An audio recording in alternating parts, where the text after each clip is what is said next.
बहुत समय पहले की बात है। अयोध्या राज्य में राजा अर्जुन देव राज करते थे।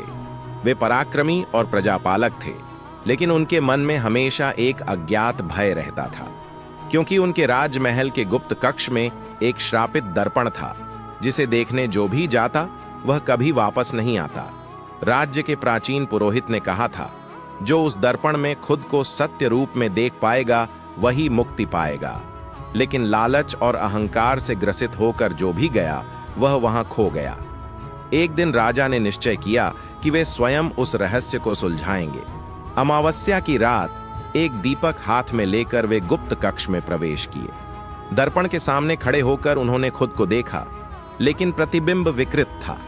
वहां एक क्रूर रक्त लाल आंखों वाला राजा दिख रहा था। राजा चौंक गए। यह तो मैं नहीं, मैं तो न्याय के मार्ग पर चलता हूं। अचानक दर्पण बोल उठा, अभिमान और लालच ने तुम्हें अंधा कर दिया है।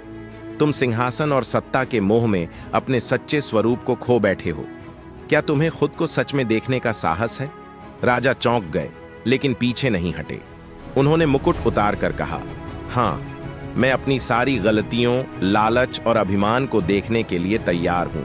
जैसे ही उन्होंने ये शब्द कहे, दर्पण में परिवर्तन आया।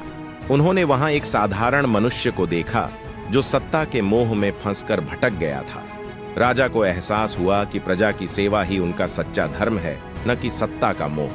दर्पण तेजी से चमक उठा और एक प्रबल प्रकाश से पूरा कक्ष भर गया। श्राप टूट गया। दर्पण चूर चूर होकर धूल में बदल गया।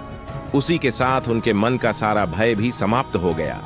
राजा अर्जुन देव ने उस दिन से सत्ता और अहंकार को त्याग कर प्रजा की सेवा और भलाई के मार्ग पर चलना शुरू किया।